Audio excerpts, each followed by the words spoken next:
Hi, and welcome to Nick Whale Motorhomes.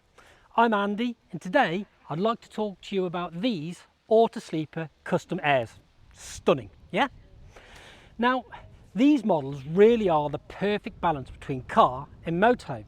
Plus, unlike the main motorhome market, you have far more colour options available. Based on a Ford Transit Custom, they have a length of only 4.97 metres, a width of 2.08 metres and a height of 2.12 metres, not including of course when the pop top's up. Road footprint isn't much different to your average estate car either, so they really can be used as a day-to-day commuter. The biggest question a lot of people ask themselves when purchasing a motorhome is, will I use it enough? What about transport when I arrive at my destination? Is it too big? And will I be able to drive it? Well, let's look at those questions. Firstly, you could easily use this as your car, meaning that you would not only use it on a regular basis, but also you're not paying for tax and insurance on another vehicle. Not two, saving yourself a lot of money. Secondly, transport when you arrive at your destination. Well, you're driving it. It's an easy commuter that can get you into the towns and villages. It's on average a lot smaller than your average white van man's van. Where they take those, you can certainly take these. Is it too big? Well, we've just answered that question. These vans really are the perfect balance for someone who wants a camper but really cannot justify something sitting there for months on end, really doing nothing at all. In the cab, we have features such as cruise control, cab air conditioning and driver and passenger airbags. We also have a DAB Bluetooth touchscreen media centre with nav and a reversing camera. Manual and auto options are available, but all come with a rather meaty 170 horsepower unit. Both offer a really nice drive, so it simply comes down to what you're more comfortable with. Distance isn't an issue either, considering it comes with a 96 litre fuel tank. That's bigger than an awful lot of coach builds. With both captain seats swiveled, you have a really open plan lounge come kitchen. The rock and roll bed that offers the extra 3 travelling seats can be brought right forward when you're travelling. Now, this leaves a massive storage area at the rear. Now, this is great for awnings, the dog, or even bikes, depending on the size. Now, if the kids or grandkids are driving you mad while you're travelling, you can even push this seat right back as far as it can go. Remember to lock it though. Turn the stereo up and pretend they don't exist. I may have said it, but don't tell me you haven't thought of it. The kitchen offers 2 gas hobs, a sink, plenty of practical storage cupboards, and 2 30-volt, 12-volt and USB sockets. A 2 kilowatt Webesto diesel heating system means the motorhome can be used all year round, even if the weather starts getting really quite cold outside. Back to the kitchen, there is a table that lives in the back of the van. And of course, we also have this compressor fridge with a freezer compartment just at the top. Now, with the roof up, there's plenty of headroom and plenty of space to prepare a good meal. Add this to the fact that we have a 40 litre fresh and wastewater tank, plus a built-in grill, and this thing starts to feel more motorhome than car. The rock and roll bed has good storage underneath and can be easily transformed from the travelling seats. So, let's make a bed. So the first thing is to get the bed in the right position. You lift up the front of the seat and then this just turns over. Now, there's a catch just here. And what we do, we lift that drops this piece down into place. Then the back simply drops down.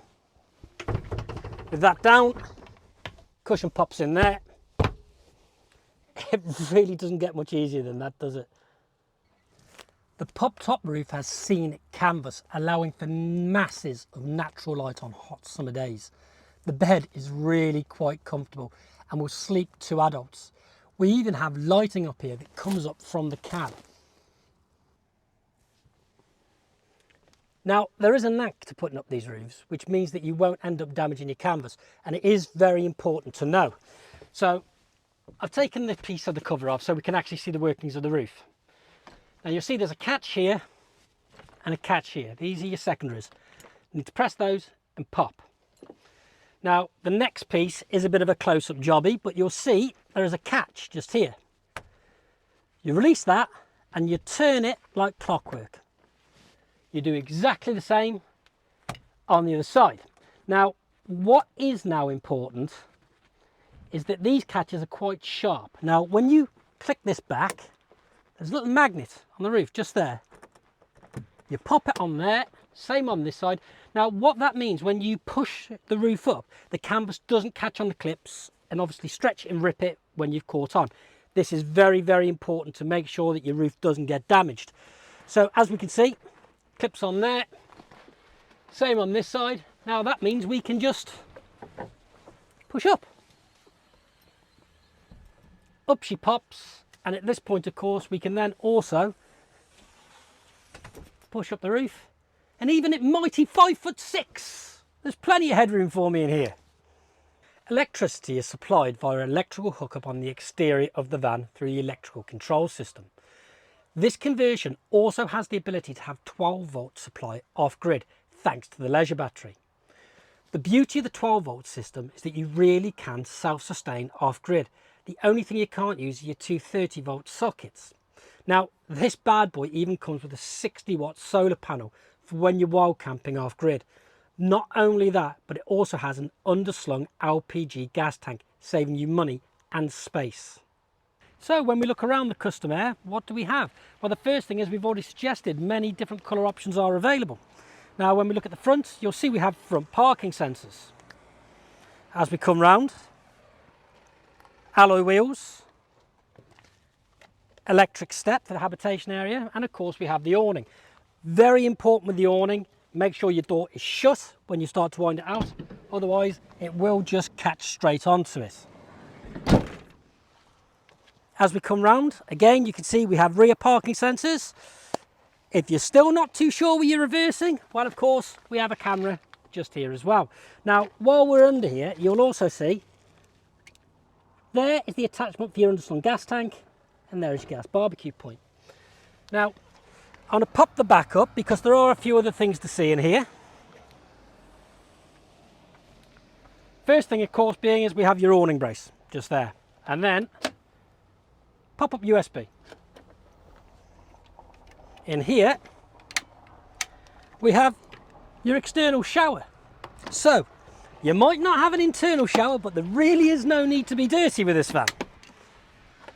On the back of the seat there as well, of course, you can see that you have your table. So we'll drop this down.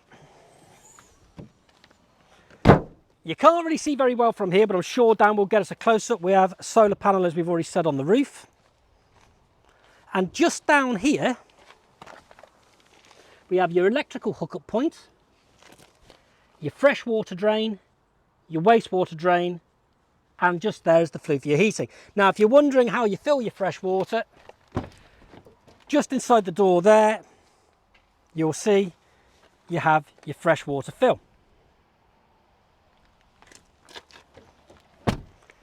And there we have the externals for you on the Custom Air. This 5 travel seat 4-berth camper van really is the perfect balance between car and motorhome, meaning difficult decisions don't need to be made.